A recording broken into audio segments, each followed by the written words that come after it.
Last video में मैंने बताया था कि कोई संख्या अगर दे रखी हो, कोई नंबर अगर दे रखा हो, तो मैंने उसमें बताया था कि अगर पूछे कि इसमें इसी नंबर के कितने फैक्टर हैं जो परफेक्ट स्क्वायर हैं, तो उस वाले में मैंने बताया था कि जैसे शायद 576 मैंने एग्जांपल लिया था और उसका मैंने 2 पे पावर 6 था इंटू 3 पे पावर 2 था।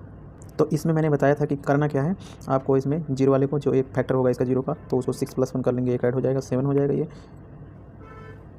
इसमें 1 ऐड कर लेंगे, मल्टीप्लाई 3 पे पावर 2 था ये, तो 1 इसमें ऐड कर लेंगे, तो मतलब टोटल पावर ये हो गया 7 और इधर हो जाएगा 3, तो ये 2 पे पावर 7 हो जाएगा, 2 पे पावर 3 हो जाएगा।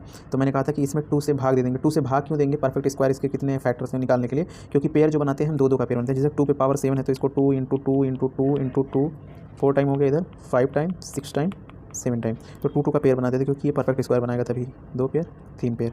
तो यहाँ पर मैं 2 से भाग दूंगा, तो जितनी बार जाएगा 3 बार जाएगा इसमें, तो वो समझ लो 3 पेयर बन जाएगा इसका, 1 पेयर, 2 पेयर और 3 पेयर। जो फालतू बचेगा उससे पेयर बनेगा नहीं, तो इसमें जो फालतू उसको छोड़ देंगे। ऐसे इसमें भी 2 से भाग देंगे, तो एक बार जाएगा तो वो 1 को लेंगे, तो 3 × 1 करेंगे। इसका मतलब क्या है कि इस संख्या का 3 पेयर ऐसे हैं, 3 फैक्टर्स ऐसे हैं जो परफेक्ट स्क्वायर होंगे।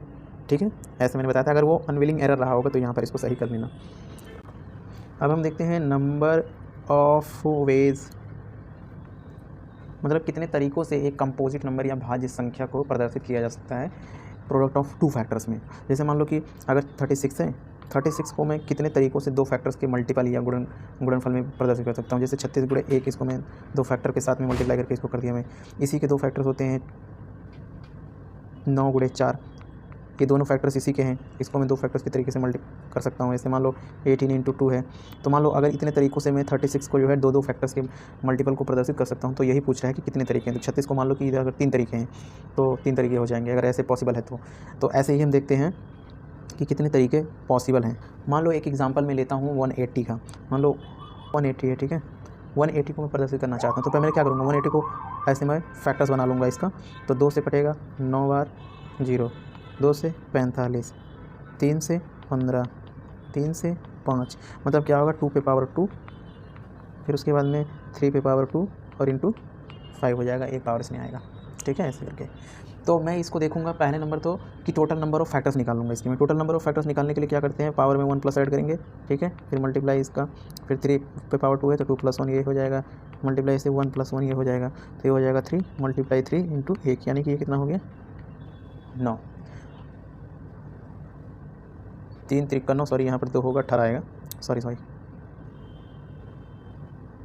तो ये 3 × 3 × 2 ये आ गया आपका 18।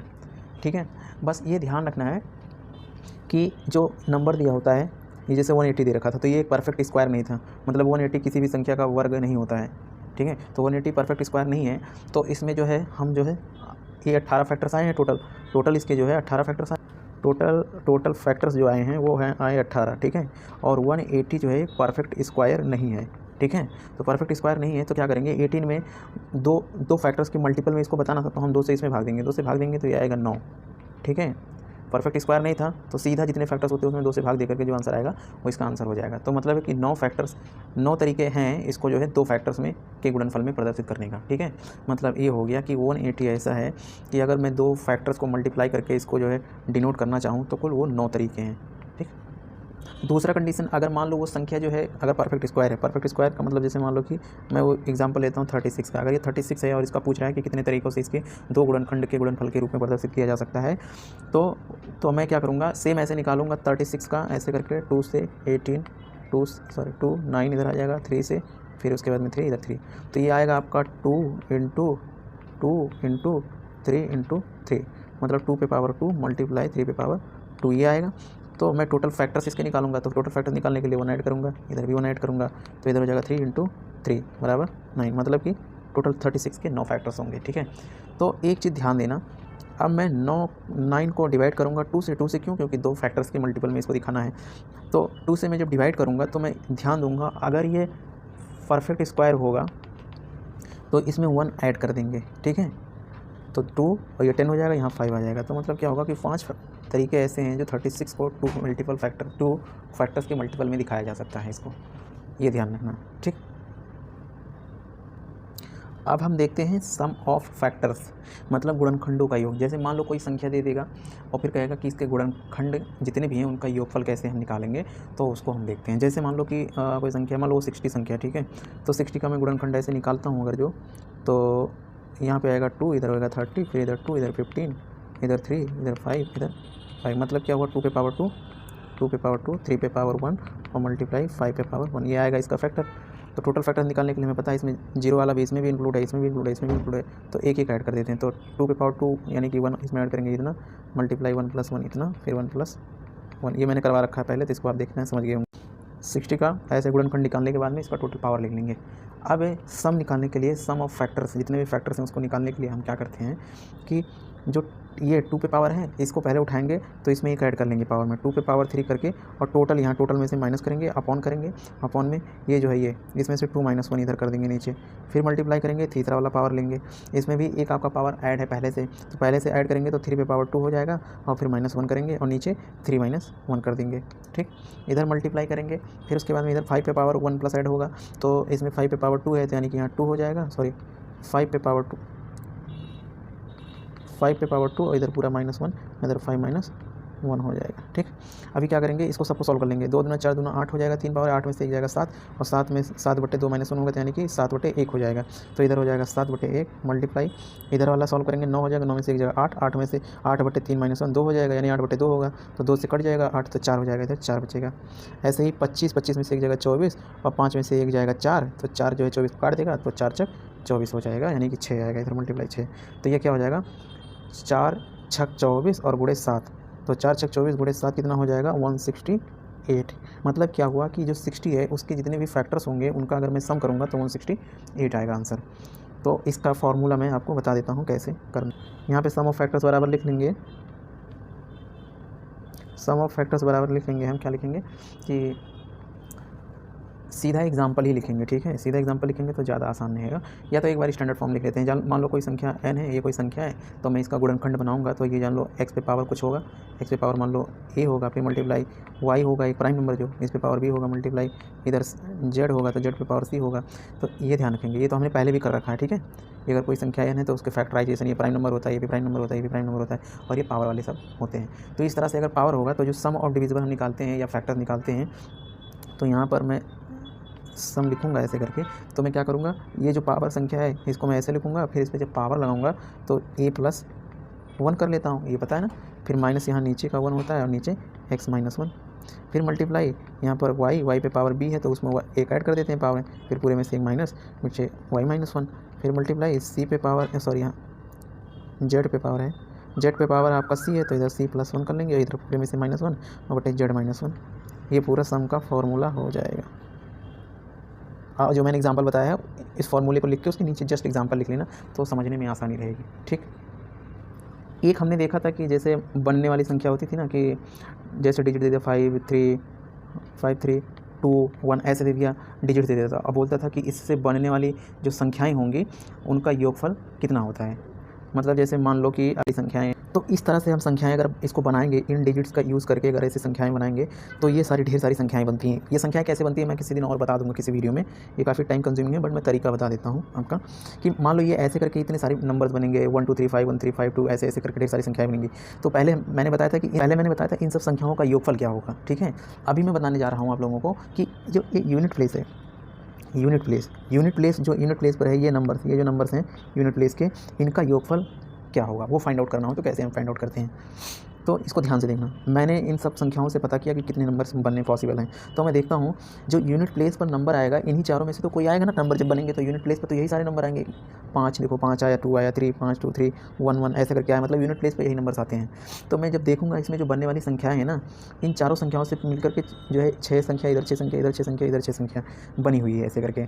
तो मैं देख रहा हूँ कि 5 जो है इसमें 6 बार आया है यूनिट प्लेस पर, 3 भी 6 बार आया है, 2 भी 6 बार आया है, 1 भी 6 बार आया है।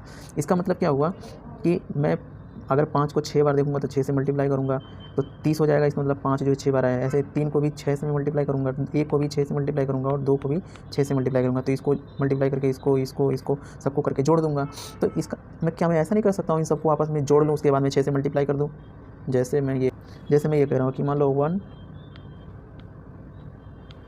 1 + 5 + 3 + 2, इन सबको मैं ऐड करके मल्टीप्लाई कर दूँ बारी बारी से, क्योंकि देखो अभी ये इधर अंदर जाएगा तो इसमें भी मल्टीप्लाई हो सकता है, इसमें भी होगा, इसमें भी होगा, इसमें भी होगा, तो बात वही होगी, सब में मल्टीप्लाई कर करके बार बार बारी बारी से जोड़ दो, या तो सबको एक साथ जोड़ करके 6 से मल्टीप्लाई कर दो। तो मैं सबको एक साथ जोड़ रहा हूँ, 5 1 6 6 3 9 2 11, तो 11 गुणे 6 आ गया, इसका मतलब ये हो गया 66। तो मतलब जो संख्याएँ बनेंगी उनको जोड़ने के बाद में जो संख्याएँ बनेंगी उनके यूनिट प्लेस की जो जोड़ेंगे, यूनिट डिजिट जोड़ेंगे, तो वो 66 आएगा।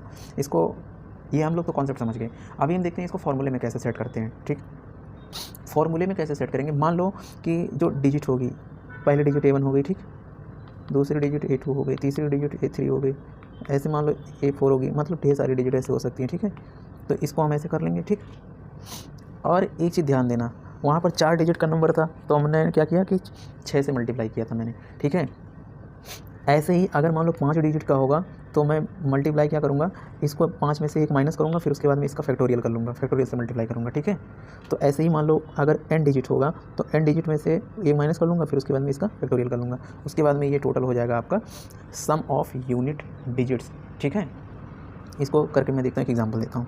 एग्जाम्पल इसका अगर हम लोग देखते हैं, जैसे मान लो कि डिजिट कोई दिया हुआ है, डिजिट अगर मान लो दिया हुआ है 4 6 7 एंड 9, ये 4 डिजिट दिया हुआ है, इनसे बनने वाली सभी संख्याओं के यूनिट और डिजिट का योगफल निकालना है। ठीक है, तो उनका अगर योगफल निकालना तो क्या करूँगा, सम बराबर का फॉर्मूला क्या होता है, जितने डिजिट होते हैं उनको पहले ऐड कर लो, 4 + 6 + 7 + 9, फिर नंबर ऑफ डिजिट्स, कितने नंबर ऑफ डिजिट्स हैं, कितने डिजिट्स की जो अंकों की संख्या कितनी है, 1 1 2 3 4, 4 अंक है तो 4 इधर ऐसे रखूँगा, -1 कर लूँगा और इधर फैक्टोरियल कर लूँगा। ठीक है, तो इधर क्या हो जाएगा, 6 4 10 7 17 और 17 9 कितना होता है 26, और गुणे इधर आएगा 3 फैक्टोरियल।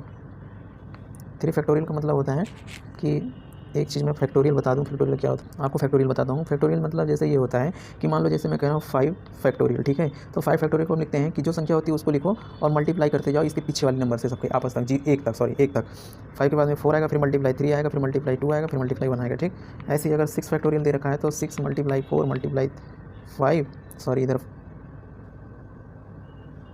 5 4 3 2 1, अगर ऐसे मान लो 3 फैक्टोरियल दे रखा है तो मैं इसको क्या लिखूँगा, 3 × 2 × 1, ऐसे लिखते हैं इसको। ठीक है, तो मैं यहाँ फैक्टोरियल आपको बता दिया, उसके बाद में क्या हो जाएगा, 3 फैक्टोरियल क्या होगा, 3 × 2 हो जाएगा, इधर आएगा इतना 6, इधर आएगा 26, तो 26 × 6 हो जाएगा।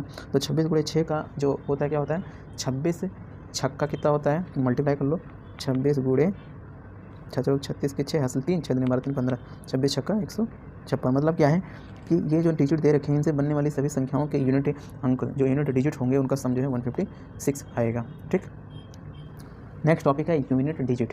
कोई संख्या दे रखी हो, कोई नंबर दे रखा हो, अगर कोई उस पर पावर लगा हुआ है और फिर पूछे कि इसका जो है मल्टीप्लाई करने के बाद में या सॉल्व करने के बाद में उसकी यूनिट डिजिट क्या आएगी। जैसे मान लो कि 2 पे पावर 1 दे रखा है, ठीक है, तो 2 पे पावर 1 का मतलब होगा 2 × 2, तो ये संख्या ये क्या हो गया, यूनिट प्लेस ही है, तो इसका यूनिट प्लेस की वैल्यू क्या है, 2 ही है।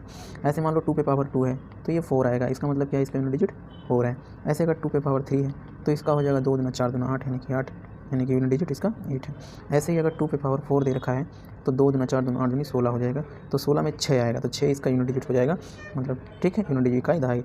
ठीक है, ऐसे ही 2 पे पावर अगर मैं 5 रखता हूँ तो क्या होगा, 2 × 4 = 8, 2 × 16 = 32, तो 32 आएगा, यानी कि 2 इसका यूनिट डिजिट हो जाएगा। ठीक, तो देखो ध्यान दो, यहाँ पे 2 पे पावर 1 था तो भी यूनिट प्लेस 2 आ रहा था, अगर 2 पे पावर 5 है तो भी यूनिट प्लेस 2 आ रहा है। इसका मतलब क्या है कि अगर 2 पे पावर अगर 4 टाइम्स है तो 1 पे 2 आएगा, 2 पे 4 आएगा, 3 पे 8 आएगा, लेकिन और 4 पे 6 आता है, और जैसे ही 4 से ज़्यादा पावर हुआ 5 आया तो 2 पावर आ गया। अब जैसे 2 पे पावर अगर 6 होगा तो 4 आएगा, 2 पे पावर अगर 3 होगा, सॉरी 2 पे पावर 7 होगा, 2 पे पावर जैसे 7 होगा तो ये 8 आएगा, 2 पे पावर अगर 8 होगा तो ये 6 आएगा। इसका मतलब क्या है कि एक साइकिल बन रहा है। अगर मान लो तो 2 पे पावर अगर मान लो कहीं पर 45 रखा है, 45 रखा है, तो इसका मतलब क्या है कि 4 के जो साइकिल होगी, 4 के जो साइकिल होगा वो तो 6 लेके आएगा, लेकिन 4 के साइकिल से जितने भी ऊपर वाले होंगे, अगर 1 ऊपर होगा पावर तो वहाँ पर 2 पावर आ जाएगा, अगर 2 ऊपर पावर होगा, मान लो 4 2 6 इधर 2 पावर ऊपर होगा तो 4 हो जाएगा, 3 पावर ऊपर होगा तो जो है क्या आएगा, 8 आएगा। मतलब क्या है कि अगर मैं इसको 4 से डिवाइड कर दूँ 4 से अगर इसको डिवाइड कर दूँ तो कितना आएगा, 4 के मतलब कि यहाँ पर एक रिमाइंडर बचेगा और एक जो ये रिमाइंडर बचेगा वो 2 पे पावर 1 हो जाएगा। ठीक है, एक पावर फालतू है, मतलब कि क्या 2 पे पावर 1 हो जाएगा। 2 पे पावर 1 हो जाए तो इसका मतलब क्या है कि 2 पे पावर 45 का जो यूनिट प्लेस होगा वो क्या होगा, 2 होगा। ठीक, कुछ और एग्जांपल्स करते हैं 2 के। मान लो 2 पे पावर 66 है। ठीक है, 2 पे पावर अगर 66 लगाऊंगा तो मैं फिर इसको 4 से डिवाइड करूंगा, क्योंकि 2 वाले में 4 का साइकिल बनता है। तो 4 1 4 और 4 6 24, यहाँ 2 बच जाएगा, यानी कि 2 पे पावर कितना बचेगा, 2, यानी कि 2 फालतू है तो 2 दूना 4, यानी कि इसका यूनिट डिजिट, इस पूरे का यूनिट डिजिट 4 होगा।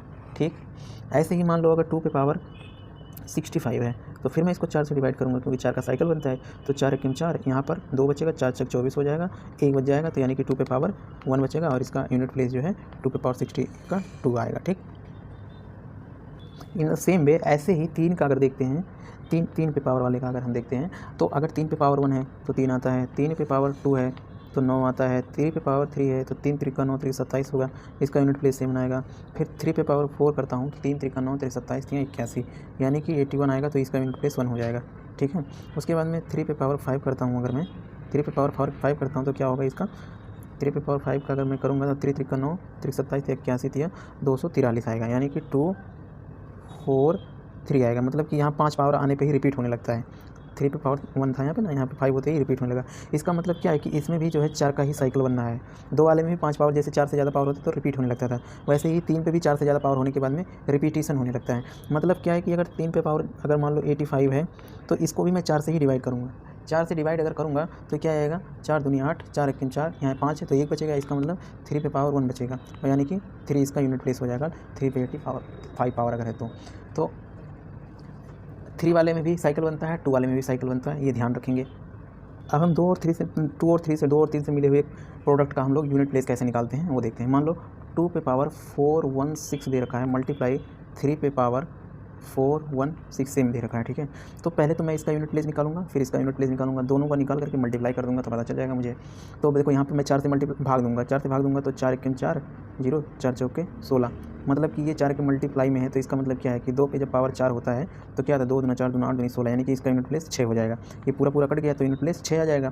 फिर इधर मल्टीप्लाई, यहाँ पे भी 4 से, 4 1 4 चौके 16। ठीक है, तो इस तरह से ये भी कट जाएगा, तो इसका भी यूनिट प्लेस 6 नहीं, ये ध्यान रखेंगे कि 3 पे पावर 4 होगा।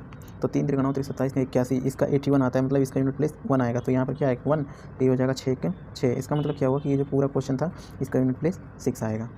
ऐसे ही क्वेश्चन को करते हैं। मान लो 2 पे पावर 416 यहाँ है, और यहाँ पर 4 पे पावर आपका 430 कर लो। ठीक है, तो इसका तुम्हें पता है, 4 का वाले का नहीं पता है मान लो, तो यहाँ पे क्या इस 4 को मैं 2 × 2 लिख सकता हूँ, इसको ऐसे लिख लो 416 मल्टीप्लाई 2 पे पावर 2। ठीक है, ऐसे लिख सकते हैं, फिर उसके बाद में 4 × 430 कर सकते हैं। अब एक चीज़ ध्यान रखना, इसको ये आगे आएगा जो है घातांक और कलड़ी और घातांक के जो है जो आएगा आपका पावर एंड शर्ट्स करके एक चैप्टर है, उसको मैं करवाऊंगा तो ये बताऊंगा, बट फॉर योर अंडरस्टैंडिंग यहाँ मैं थोड़ा सा एक्सप्लेन कर देता हूँ इसको। जैसे मान लो अगर यहाँ पे 2 लिखा हुआ है, ठीक है, 2 पे पावर अगर अगर यहाँ पे 2 पे पावर 3 है, ठीक है, और पूरे का पावर अगर मान लो यहाँ पे 5 है, तो ये जो पावर है आपस में मल्टीप्लाई हो जाता है। मतलब क्या होगा कि 2 पे पावर 3 × 5 हो जाएगा, और ये हो जाएगा 2 पे पावर 15। ठीक है, ये ध्यान रखना। तो हम लोग यहाँ पे थे, तो इसको मैंने ऐसे किया है, 2 पे पावर 2 कर दिया, तो ये दोनों क्या होगा आपस में मल्टीप्लाई हो जाएगा। तो आपस में मल्टीप्लाई होगा तो ये होगा 2 पे पावर 416 × 2 पे पावर, यहाँ पे था 2 × 430 था ना, तो ये क्या हो जाएगा 2 पे पावर 416 मल्टीप्लाई 2 पे पावर 400, 2 बार मल्टीप्लाई होगा तो 400 800 हो जाएगा, और 30 से 60 यानी कि 860 हो जाएगा। अब देखो फिर मैं यहाँ पर जो है 416 से ये, तो मैं 4 से इसमें भाग दूंगा, 4 से इसमें भाग दूंगा, यूनिट प्लेस निकालूंगा, 4 से ये कट जाएगा, 4 1 4 4 चौके 16, और ये 4 से 4 दूनी 8, 4 1 4 और 2 बचा 20 हो जाए, 4 5 20, यानी कि दोनों कट जा रहा है। तो इसका मतलब क्या है 2 पे पावर 4 आएगा। ठीक है, पूरी तरह से कट जा रहा है 4 से, तो इसका मतलब है कि 2 पे पावर 4 है। तो 2 पे पावर 4 का मतलब क्या होता है 2 दूना 4 दूनी 8 दूनी 16, 2 पे पावर 4 वाले में यूनिट प्लेस आता है 6, और इधर वाले में भी 6 आएगा, तो टोटल क्या होगा 36, यानी कि 36 आएगा। 36 का यूनिट प्लेस क्या होता है 6, इसका आंसर हो जाएगा। ठीक, ऐसे ही देखते हैं, अगर 1 पर कितना भी पावर आप लगा दो, 1 पे कितना भी पावर लगा दो तो उसका यूनिट प्लेस 1 ही रहता है। ठीक है, अगर किसी संख्या मान लो यहाँ 10 है, तो इस पर कोई कितना भी पावर आप लगा दो वो हमेशा जो है लास्ट यूनिट डिजिट उसका 0 ही रहेगा। ऐसे 5 है, अगर 5 पे पावर अगर आप कुछ भी लगा दो, कोई भी संख्या पावर लगा दो, मान लो इस पर ऐसे करके ऐसे पावर लगा दो, तो ये हमेशा जो है इसका यूनिट प्लेस 5 ही आएगा। मान लो ऐसे अगर 6 है, यूनिट प्लेस मान लो 166 ऐसे करके कोई संख्या, इस पर कोई भी पावर लगा दो आप, ऐसे करके कोई भी पावर लगा दो तो इसका हमेशा जो है यूनिट प्लेस 6 ही आता है। क्यों? क्योंकि 6 में 6 से मल्टीप्लाई करोगे, कुछ भी करते चले जाओ, आज लास्ट में देखो 6 चौक 36, फिर 6 आएगा, फिर 36, फिर ऐसे 6 आता है। ऐसे 5 गुणे 5, 5 गुणे 5, 5 गुणे 5 करते जाओ, 55 25, 25 125, 25 625, ऐसे मतलब यूनिट डिजिट 5 ही आ रहा है। ऐसे 1 का मल्टीप्लाई 1 में कितनी बार करोगे तो 1 ही आएगा, 0 का मल्टीप्लाई कितनी बार भी करोगे तो 0 ही आएगा। तो हमें क्या समझना था? 2 वाला समझना था और 3 वाला समझना था। 2 और 3 वाले में 4-4 की साइकिल बनती है, ठीक है। तो 2 पे 1 पावर, 2 पे पावर 2, 2 पे पावर 3, 2 पे पावर 4 तक का हमें यूनिट प्लेस याद होना चाहिए। 3 पे पावर 1, 3 पे पावर 2, 3 पे पावर 3, 3 पे पावर 4, इनका हमें जो है यूनिट प्लेस याद होना चाहिए। बस इसी पे सारे क्वेश्चन सॉल्व होंगे। आगे जो है एग्जाम्पल भी हम करते रहेंगे तो ज़्यादा क्लियर होता रहेगा। कल जो है हम लोग करेंगे रिमाइंडर। यूनिट प्लेस पता कर लिए हम लोगों ने और रिमाइंडर्स पता कर लिए। ये चैप्टर खत्म हो जाएगा, उसके बाद में हम कुछ यूनिक क्वेश्चंस भी करेंगे और फिर रिवीजन भी हो जाएगा उसी से।